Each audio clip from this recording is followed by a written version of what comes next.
This podcast is for entertainment purposes only and does not constitute professional advice. The views, thoughts, and opinions expressed are the speaker's own and do not represent the views, thoughts, and opinions of their affiliated organizations.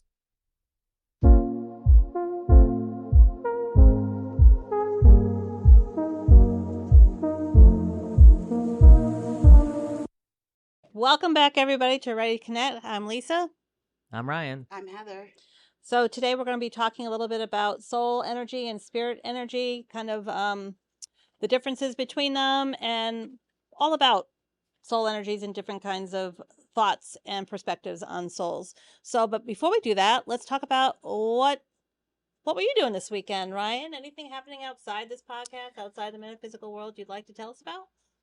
Yeah, I've been venturing. I've been going to Valley Falls every weekend now, and it was actually a recommendation from Heather. So, taking the dog to Valley Falls, and he's enjoying the trails and little rock climbing by a stream, and it's just been fun just to get out. I enjoy getting out into nature, into the woods. So, now I've made that into my routine to go weekly, and Awesome. it's been fun. So, yeah, that's pretty much He's gonna about it. impress you.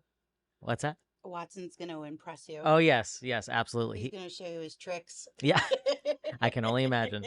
That's awesome. For me, this weekend was my 39th wedding anniversary with my Oh, husband, Michael. So we celebrated 39 years together, and our big celebration is coming up. Obviously, I'm off to a trip to Africa starting on September 1st. So that's our big celebration for our anniversary, to do that trip together. But on a smaller scale, both Mike and I went out with Heather and her boyfriend Kyle for dinner, and we went to go see the Suffield Players production of New Faces, because we have a dear friend of our business who was performing. oh wow. So that was a lot of fun to go do. And then I spent a lot of time working on creating a travel journal for my husband and I. That's what I did this weekend. Oh, nice. Yeah.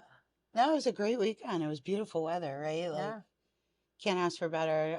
My weekend was hanging out with Mike and Lisa, going to the theater, having a blast. And on Sunday, paddling around, getting in the kayak and turning the phone off. And my dad came and joined us, and we just paddled around the lake, which was just wonderful. So, Yeah, a lot of that fun. was- And before we go on, I do have to can I just grandma squeal for a little bit? Sure. So babysitting Cole yesterday, I arrived to the house, and my daughter's on the floor. He's having his tummy time. He's only about 2.5 months old. And she picks him up and turns and says, "Look, Grandma's here." And I get on the floor and I said, "Grandma's here, Cole. Hi." And he sees me and he does this little wiggle with his body. Like, I want to go. I want Grandma to hold me. So Aw. I pick him up and he settled in. It was the best thing that this grandma heart could ever have. And then he realized that I wasn't the mom, and he quickly said, "Mom, give me back to Mom." But that would just it just made my heart squeal. I officially start babysitting for him tomorrow. My daughter goes back to work. Oh, wow. And Okay. so I'll try not to inundate the podcast with grandma stories, but I just had to share that because it made me it made my soul so happy, put it that way. Is that a good Absolutely. segue into what we're talking about? Absolutely. Good transition. Yeah. Yeah, good transition. Yeah. And first and foremost, good morning, Gregory. Yeah. Yes. Good morning, Gregory. Hey, Yeah. Gregory. And everybody else that's listening. Yes. I'm sure there's some new listener out there whose name is Gregory saying, "Wow, they know I'm here." Yeah. Anyway, so let's start talking about soul and spirit. And I think there's a huge misconception that soul and spirit are one and the same. And in research that we've been doing and in our own experience, we've come to understand that soul and spirit are two different things. It is my understanding that soul is unique and is related to one's energy. It is what's inside the host body, whether it's a human body or an animal body or whatever it might be. It's what's inside, and it's unique. Spirit is found outside the body, and it surrounds the body, and it's more, I guess, universal in nature in that it's connected to everything. I read this really great quote somewhere, and I can't remember where it came from, but it talked about a lot of people think spirit resides in your body, but a more accurate way is to say your body resides in your spirit. Oh, okay. That's a good way of. And I thinking just about it. like that interpretation of it. I know To me, soul is very intelligent. It definitely functions on vibrational waves. We've talked a lot about with our students about raising your body's vibration, and that's all about the soul energy's vibration, and how connected it can be, I guess, to spirit. Because once, Well, I think the soul is the seat of our identity, right, right? yeah, It's That's a good way definitely of putting it too. part of our identity of, I mean, if you wanted to go into research and look at different religious aspects and different perspectives, right? The soul is what creates the karma that we signed up for to kind of live here. hmm And so that becomes part of our identity of finding who we are and what we need to do. I think it's just it's a mechanism that was designed by whoever, the higher powers, or to help us walk this earth every lifetime. and we've all done our little own research and trying to recapture our experiences and things in relation to this topic. And I know that you did a little research on the different cultures and their um, understanding of soul versus spirit. Do you want Yeah. to share a little bit of what you We found can, out? but I think it's important to talk more about, soul versus spirit, right? No? Okay, yeah. Well, that's what I was saying. Oh. Do the different cult? All right, yeah, that's fine. I just I mean, you're going to obviously edit this all out. You have all this great stuff this is before you jump into. Okay, I was just thinking because each culture has a different idea of what soul is versus spirit. Well, finish what. Okay. Okay, well, we can go into Yeah, this. That's finish fine. what you're saying because, right? And I have 2 bullet points as well Yeah. that I could share. Okay, But I didn't Yeah. know. I was just gonna wait until. what do you got? Oh. Yeah. So on some research that I did about soul versus spirit, maybe that could be the name of this episode. Soul versus spirit. That perhaps soul is often associated with the inner life of an individual, and spirit may be seen as like the connection between the individual and something larger than themselves. And then also, soul is who you are. Spirit is the energy that can travel through lifetimes. It's just pure energy, which I feel like that's how I personally perceive it as. That spirit is more of the energy, and soul is who you are. So it's beyond your physical form. Yes, yeah, Absolutely. yeah. I think soul is a little bit like a fingerprint. It's unique to each person. Oh, there you go. Yeah, You know, that's Whereas true. spirit, it's not so much inside of you. hmm It's more of outside of you, outside of you. Absolutely. connected And to all. right. Yeah, It's kind of that thread of energy that we all eventually, when we find our tribe or find where we fit in and find where we're comfortable, and to be able to just go forward, Mhm. right? It's like empowering. That soul is constantly empowering, but it's not necessarily, spirit's not necessarily inside. It's everything directing you to follow when you get the calling, right? Yeah. I did some research and reading. 2 of my most favorite books, Journey of the Souls and Destiny of the Souls, written by Michael Newton, who's a PhD hypnotherapist, psychoanalyst. And he pulled together in these 2 books research done with many, many, many clients that were regressed, past life regression, were Mhm. regressed to the point of the life between the lives. So regress back to when they died from their last lifetime and then before they incarnated again. What happens with the soul in between? Like what happens in between there? Yeah. And it was really fascinating that all of the clients that this research come from, and it wasn't just his own clients, it was like all over the world, it as I interpreted it to be, all had similar stories. Really. Maybe different words that were used, but all similar stories. And what his research found is that they talk about when you pass out of your host, that your soul goes back to the spiritual world, and you might be greeted by somebody that is recognizable to you in the lifetime that you led. Let's say if your mom had passed on, then it would be your mother who would maybe greet you, or Mhm. your partner. But it's not necessarily the family you stay with. in the spiritual world, that you have a whole other host of soul families, and those that soul family can be recognizable in an incarnation. I hope I'm not being confusing. It's the people that you like. I feel Heather is part of my soul family because when we met, we instantly knew each other, Mm-hmm. and there's no reason why we would. Mm-hmm. I mean, being I'm 10 years older than her, I was having my first child when she was in high school. So,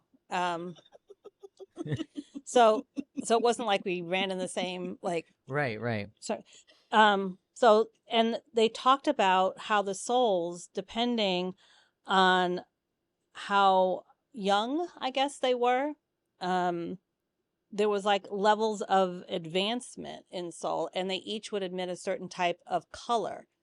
And Huh. what he could find out, and I wrote it down so I wouldn't forget it, but the color that the soul would emit would note their level of advancement. So let's say a level 1 beginner soul would emit a color range that is white, bright, and homogeneous. And he said about 42% of the clients that he did this with seemed to have beginning souls. Wow. So if you were to kind of like extrapolate that out to the greater population of the world, I don't know if it's, statistically my husband would be better with the numbers, but would that mean that 42% of the people on earth are more beginning souls? It's interesting to contemplate, right? Yeah. Level 2 was termed lower intermediate, and they have an off-white color, maybe some reddish shades in there, ultimately turning into traces of yellow. And he found about 31% of those souls were level 2. And then it goes up to about 6 levels, the intermediate, and then all the way up to highly advanced. And when they were regressed, they talk about the highly advanced souls emitting a dark bluish purple color. They're surrounded by very radiant light, and they're thought to be at a level of a master guide. Oh, wow. And none of the people that he connected with identified as being a level 6 highly advanced soul, but he did get 1% of them being level 5 or advanced. And most of those, they were said to be recognized as being a senior guide status. So those souls coming back more to guide than to learn and progress. Isn't that interesting? I found that fascinating. Yeah. And I know that there are people that we walk and meet, and we say like they're so helpful, or earth angels or things like that, right? We talk about that, and you wonder, are they an advanced soul here to just help guide people?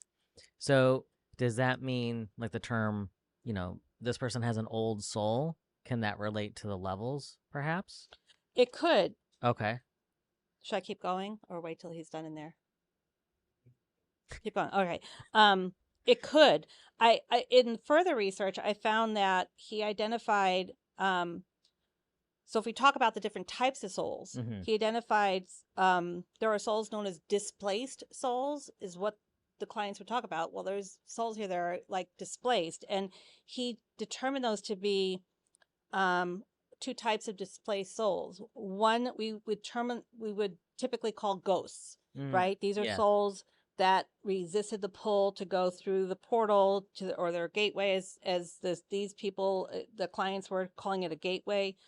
We sometimes say a portal to the spiritual families, right? And these souls, what people consider heaven. Yeah. So these souls chose to remain within the Earth's plane after physical death for a time, right? For whatever reason. It could be they were confused.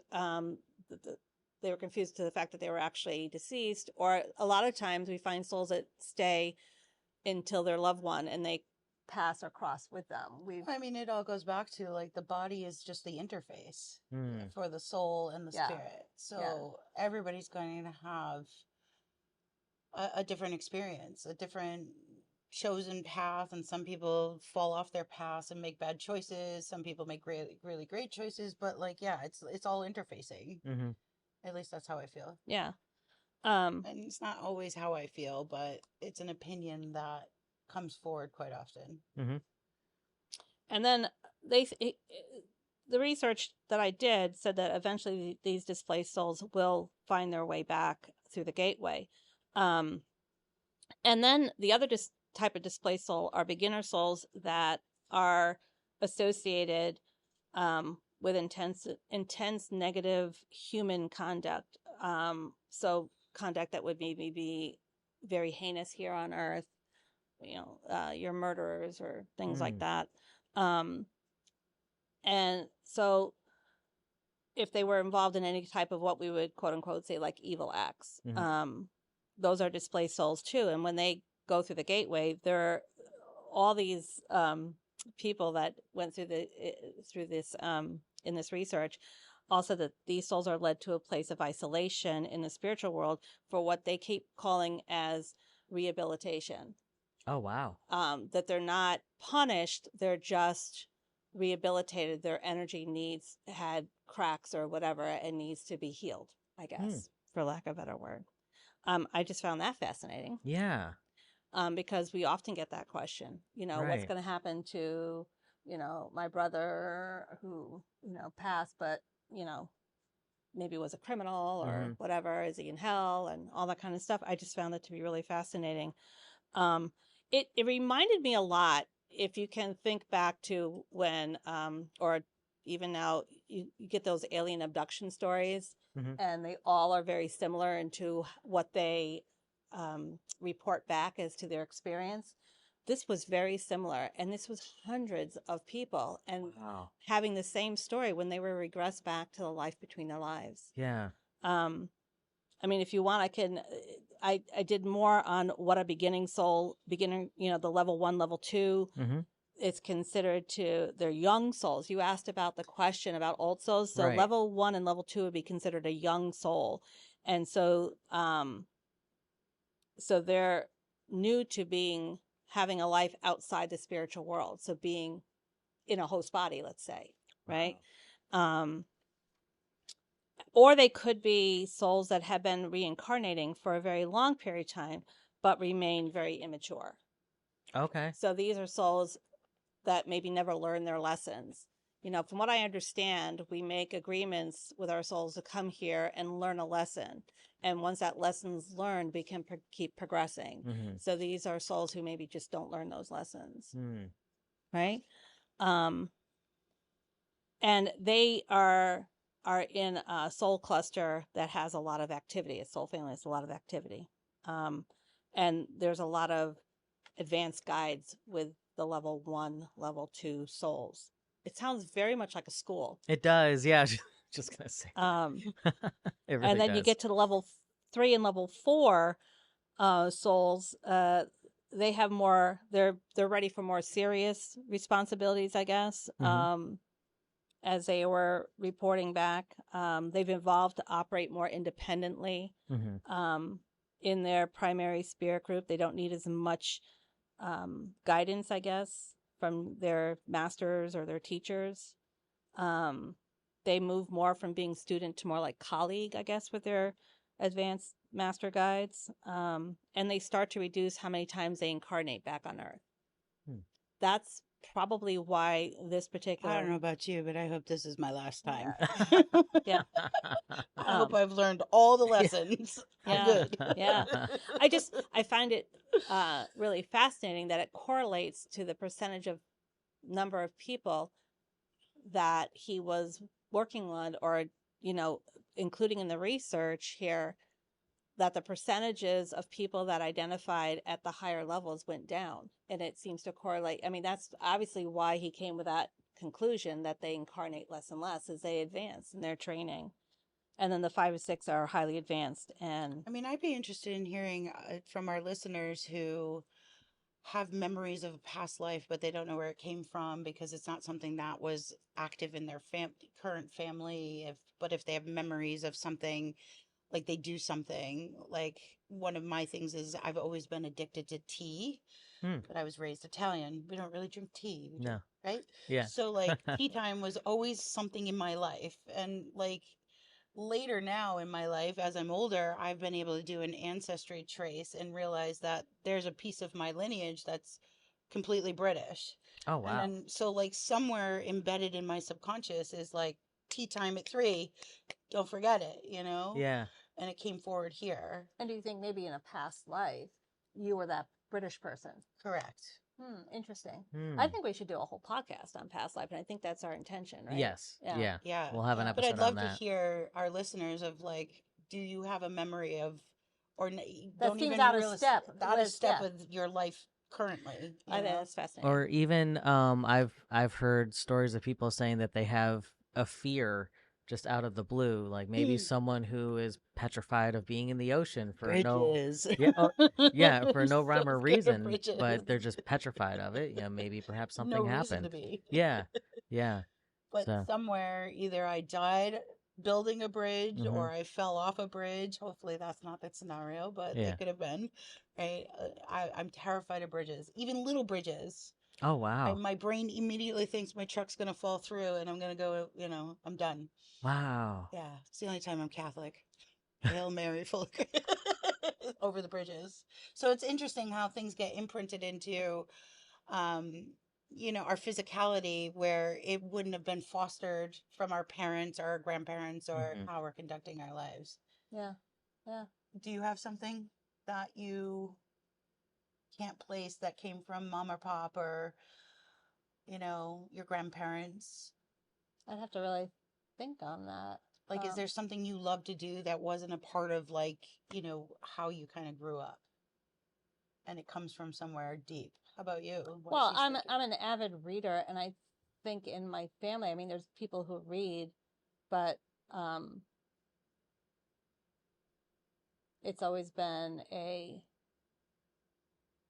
activity. Like I've always been very affectionate with books, I guess. It's have an interesting you say affinity that, with yeah. written word and books and writing and things like that. So maybe You love somewhere- education. Since the moment I've met Yeah, you, and I'm you've trying to always think- strived to I'm trying to educate yourself think- further. Yeah, I think if I look back, I mean, I believe I'm the first teacher of my family, and I definitely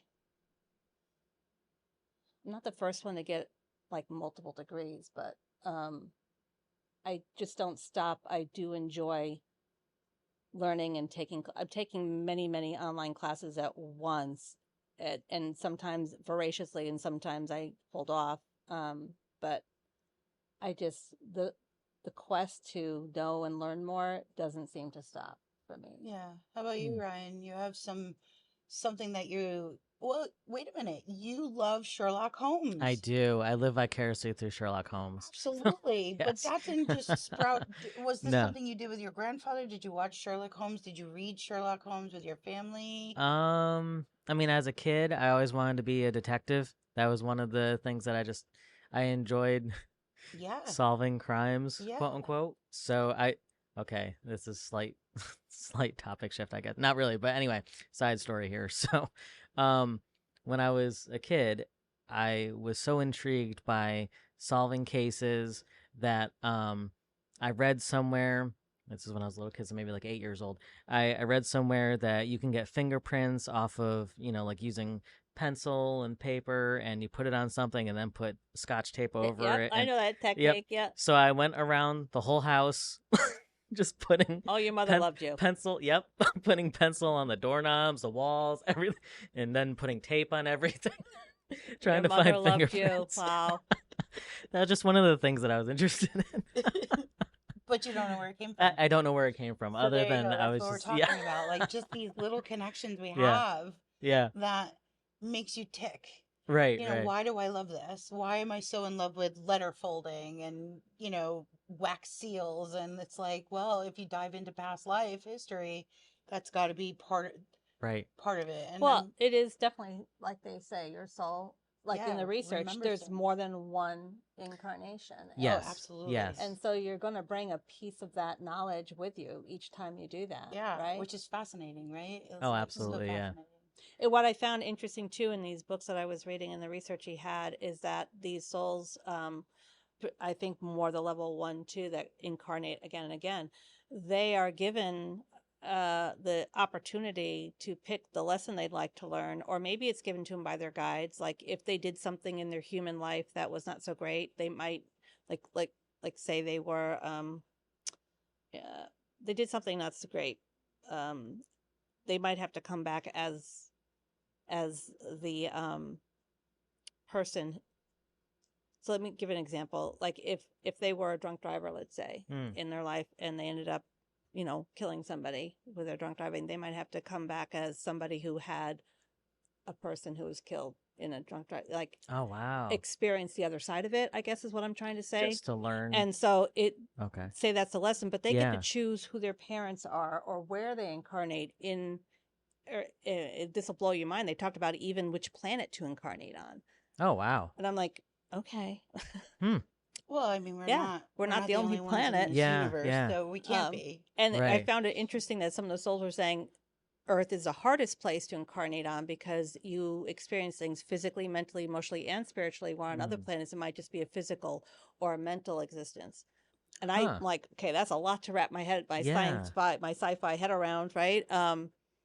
But I found that fascinating, and that they could choose. So, I sit here on this couch saying, okay, did I choose my parents, and did I choose to, um, be a child that came from a divorced family, or, you know what I mean? It's like, how much of that is actually known for your life to unfold, for you to learn lessons? I just found it really And fascinating. we've met hundreds of people that were brought here through their parents, but they weren't brought here for their parents. They were brought here for their grandparents or Oh an wow. aunt or an uncle.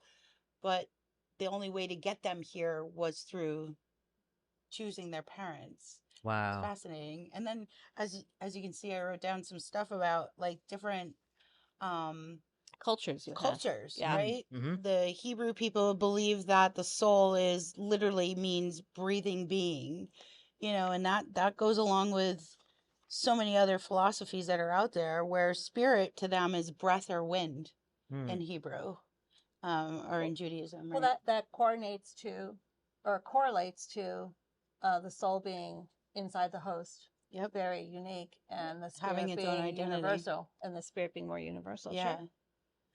So, and then in Greek philosophy, you see the same thing here. The Greeks feel that the soul is immortal, it's part of the person, it survives after death, and that the, spirit is more likely your vitality and courage around you, which is it's all the same thing no matter which culture you're looking at. But like I find it fascinating how every culture has their own creation story and every culture understands soul and spirit in the same way but say it differently. Right. So even in Hinduism, it's all about consciousness. In Hinduism and Buddhism, there's consciousness. That's the big word, and prana and breath. And no matter which culture you feel attracted to, you're going to find that this creation story is the same too. So, And their ideas about what soul versus spirit is very similar. I'm really excited when I go to Africa with the group I'm going with, a very spiritually minded group, to hear from the African people that'll be with us about this type of thing. I'll be asking, oh, absolutely. I Yeah. would too. Their beliefs and their thoughts, What about for you? You said you had some other thoughts in your notebook there about soul and spirit, like all these correlations that we're talking about. I see the wheels turning over there, Ryan. Yeah. Yeah. Do we need a fire extinguisher?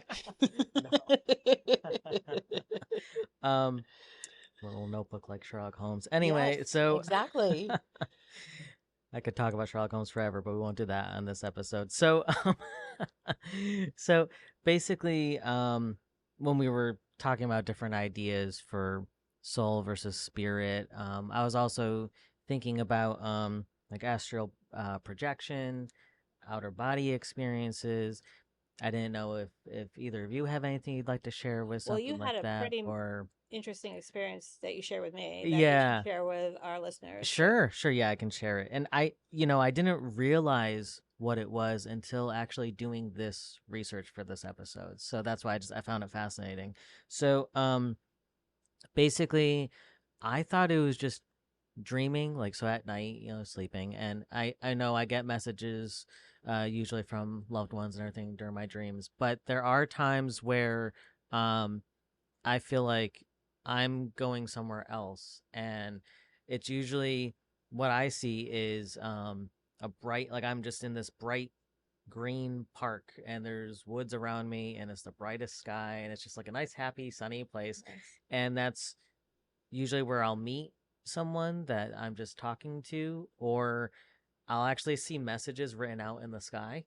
And there was one time in particular that I saw something. I thought it was just clouds, but I was actually able to read it, and Nice. so it was just so fascinating. And at the time, I thought it was just dreams, but after looking into this, I was like, okay, maybe I really am going somewhere else. So So let's explain a little bit what astral traveling is. sure, And yeah. that's when the And we could do a soul, whole podcast on yeah, it Oh, too. but so absolutely, people yeah. understand what he's talking about. It's basically when the soul lifts out Hmm. of the host body, still tethered to the body, so it gets its way back. A lot of people have fear around that. And you actually, your soul travels to a place. Right.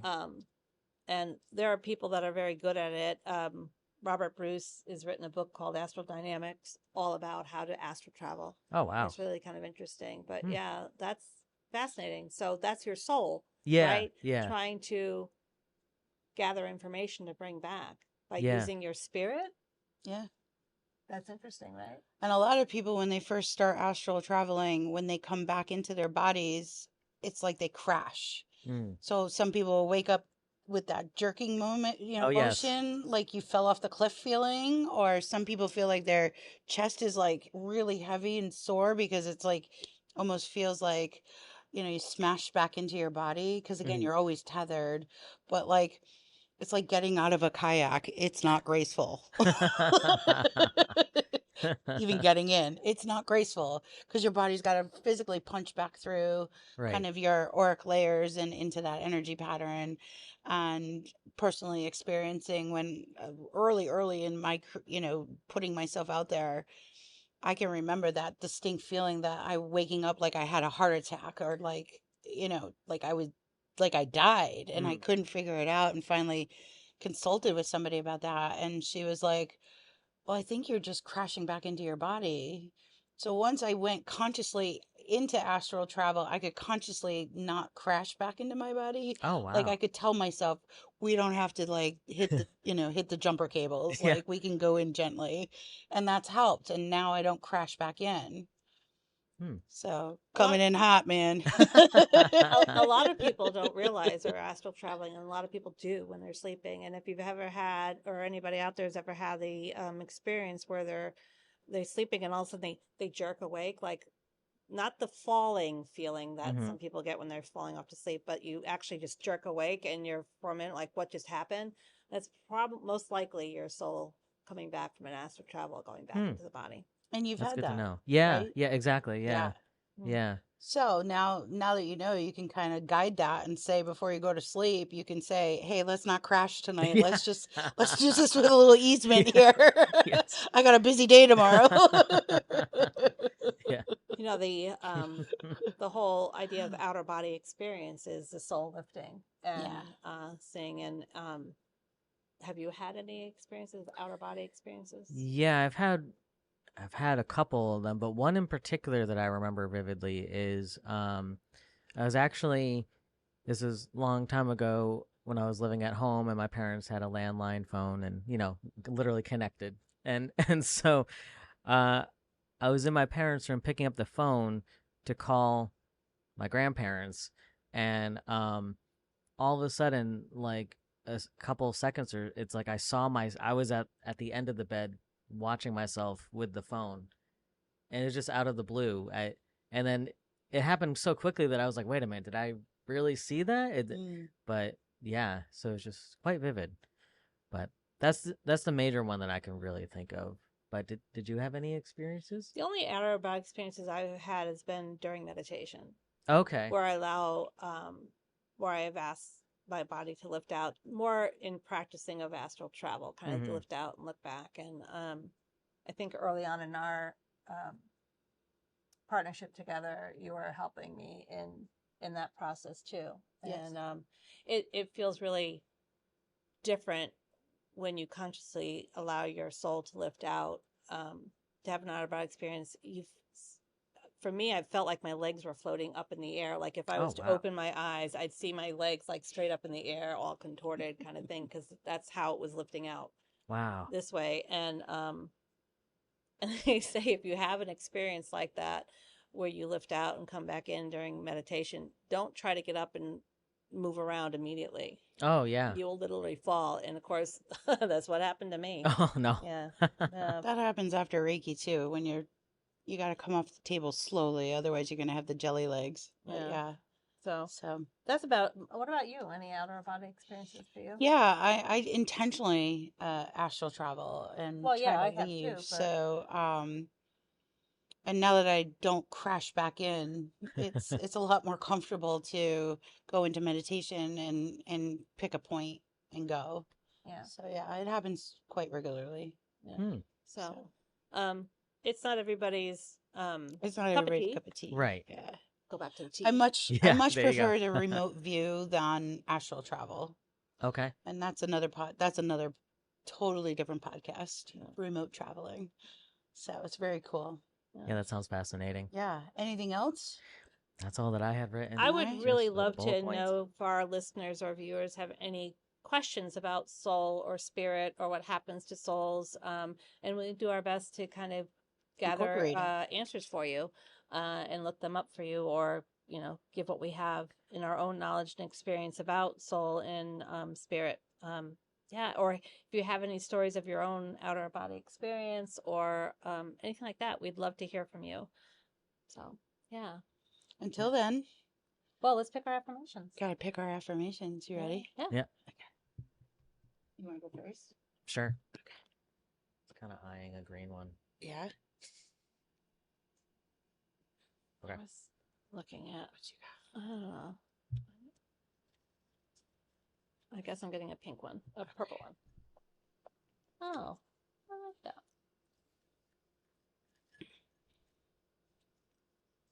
Go ahead. So I have give light and people will find the way.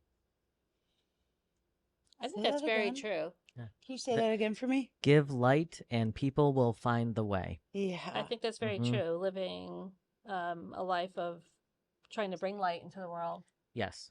Yep. People do kind of respond. And again, if any of these affirmations kind of resonate with you, take them for yourself. So I have one that says, I love myself totally now. And I like that one because for a long time I struggled with loving myself. So now I totally do love Liar. myself. I'm not lying. You work on it really hard every day. Yeah. Yes. And I feel like I've picked this one before. I am free to be able to, I am free to be all that I can be. I think I've picked this one before and it's true. I think it's a matter of, Maybe you need to hear it again. I needed to maybe hear this again. And, there's a lot of changes that are happening, right? We're podcasting and Lisa and I are really trying to take some of this knowledge from podcasting with you to put it into Serenity Grove Wellness Center. So it's pretty exciting. And I hate being in front of the camera. So this has been a real kind of work in progress. So, Yeah. but awesome. So, and thanks for tuning in. And until next time, I'm Lisa. I'm Ryan. I'm Heather. And we're ready to connect podcasts. Thank you for tuning in to Ready to Connect. If you're interested in exclusive behind-the-scenes content, be sure to like, share, and follow us on social media by searching for Ready to Connect Podcast on Facebook, Instagram, TikTok, and YouTube. And for those looking to further support our podcast, consider subscribing to our Patreon at patreon.com/readytoconnectpodcast. And until next time, get ready to connect.